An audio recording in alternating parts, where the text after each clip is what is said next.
The Deuce is an American drama television series created by David Simon and George Pelecanos, set in New York City during the 1970s and 1980s. The series pilot began filming in October 2015 and was commissioned in January 2016. It is broadcast by HBO in the United States and premiered on September 10th, 2017. HBO made the pilot available through its video-on-demand service and affiliates on August 25th, 2017. The Deuce features a large ensemble cast including James Franco playing twins and Maggie Gyllenhaal as an ambitious sex worker who becomes a film director in the porn industry. It tells the story of the golden age of porn, the legalization and the rise of the porn industry in New York City that began in the 1970s. Themes explored include government and police corruption and the violence of the drug epidemic and the real estate booms and busts that coincided with the change. The show's title is derived from the nickname for 42nd Street between 7th Avenue and 8th Avenue, known as the Deuce. On September 19, 2017, HBO renewed the series for a second season, which premiered on September 9, 2018. On September 20, 2018, HBO renewed the series for a third and final season, which premiered on September 9, 2019. The series concluded on October 28, 2019, after 3 seasons and 25 episodes. Set during the 1970s and 1980s in New York, the violence of the drug epidemic is worsening. Twin brothers Vincent and Frankie Martino become fronts for the mafia while operating out of Times Square, which is also the home of Eileen Candy Morell, a street-level prostitute who exits the dangers of street life by entering the now legal emerging porn industry as an actress and director. The first season takes place from 1971 to 72, with the opening theme of the show being Don't Worry, If There's a Hell Below, We're All Going to Go by Curtis Mayfield. With the second season jumps 5 years ahead to 1977, with the second season concluding in 1978, with the opening theme now changed to This Year's Girl by Elvis Costello and Natalie Bergman. The third season takes place from 1984 to 1985, with the opening theme song being Dreaming by Blondie. The Deuce was envisioned as a 3-series created by David Simon and George Pelecanos, which each season taking place in a different time period during the rise of the porn industry in New York City during the 1970s and 80s. Mark Henry Johnson, an assistant locations manager on Trem, introduced Simon and Pelecanos to a man in New York City who told them the vivid accounts from his stint as a mob front for bars and massage parlors in 1970s Manhattan. The characters were so rich that that's what it all comes down to, said Pelecanos. Inspired by these stories, the producers set out to present a fictional account of the era. Some of it happened, said Simon, some of it didn't happen. Some of it might have happened, but it all could have happened. After suggestions from cast member Emily Mead, the series brought on Alicia Rodas as an intimacy coordinator to help the actors during sex scenes, making sure that they all felt safe and nobody was distressed. Mead explained, "It's just mind-boggling to me. I've never been on set with an intimacy coordinator before. It felt so natural and so necessary. It's crazy it took to 2018 for sexuality to be treated with the same sensitivity and vulnerability as violence or animals or children. I hope it gets to the point where it's not a choice, it's a necessity, just like stunt coordinators or a chaperone for children and animals." The cast includes James Franco as Vincent Martino, a bartender, and Frankie Martino, a gambler, twin brothers from Brooklyn operating out of Times Square that become associates and fronts for the mafia. Maggie Gyllenhaal as Eileen Merrill or Candy Renee, a sex worker with entrepreneurial spirit who sees opportunity in emerging pornography industry, loosely based on the adult film actress and director Canida Royale.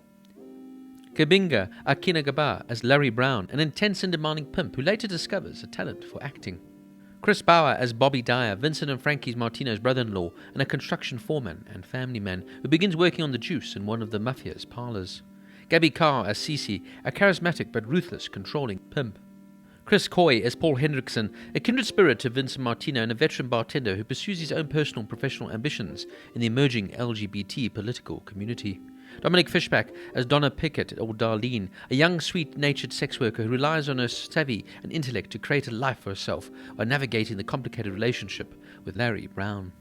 Lawrence Gillard Jr. as Chris Alston, a smart NYPD patrolman who discovers corruption in the police department. Margarita Levia as Abigail Abby Parker, a college student who rejects the confines of her wealthy upbringing by embracing the feminist, left-wing politics and entering a relationship with Vincent. Emily Mead as Sarah or Laurie Madison, a young woman who quickly becomes a sex worker after arriving in New York City from Minnesota and finds her place in the emerging porn industry but is hampered by the controlling Cece and her cocaine addiction. Michael Rispoli as Rudy Pipillo, a Gambino family capo who oversees the mafia's financial interests in the sex industry and generally preferring negotiations to violence. Luke Kirby as Gene Goldman, an incoming Koch administrator official bent on reform. David Krumholtz as Harvey Weisserman, a highly intelligent and quick-witted director of the pornographic movies who mentors Eileen. and Sebedi Moefi as Loretta, a sex worker who works for Larry Brown. Now, I found this to be an absolutely fascinating show. Season 1 really smacks you in the face as it introduces you to this array of characters, now set in, of course, the dark, seedy underbelly of New York City in the mid-1970s, where you see the rise of the porn industry, sex workers trying to find their way, and of course, drugs taking their hold on the city's underbelly. This show really demonstrates an urban grit while never losing the detailed sight of its often colourful and expansive characters. And for me, a person with a morbid fascination of the 1970s, this show really hits at the heart of an era that was still finding itself as we now moved into a modern age. James Franco is absolutely brilliant here as the twin brothers, Vincent and Frankie, and it's so easy to tell the difference between the two brothers as James Franco taps into the more sensitive Vincent and the more outright Frankie. Maggie Gyllenhaal, once again, is absolutely perfect here as Eileen Merrill, or Canny Renee, a sex worker who slowly but surely climbs the ladder, as it were, within the pornographic industry, finding a way to make a life for herself and her son. The rest of the cast are just too big to mention, but they're all on point and so believable and authentic in their various roles. But the one shout out has to be here for Emily Mead, who of course plays Sarah, or Laurie Madison, a young woman who comes to New York to further her life, but unfortunately falls into drug addiction and of course becomes a sex worker who later becomes a pornographic star. It's just quite a sort of sad story how this woman came with so much promise and just sort of falls into the pit.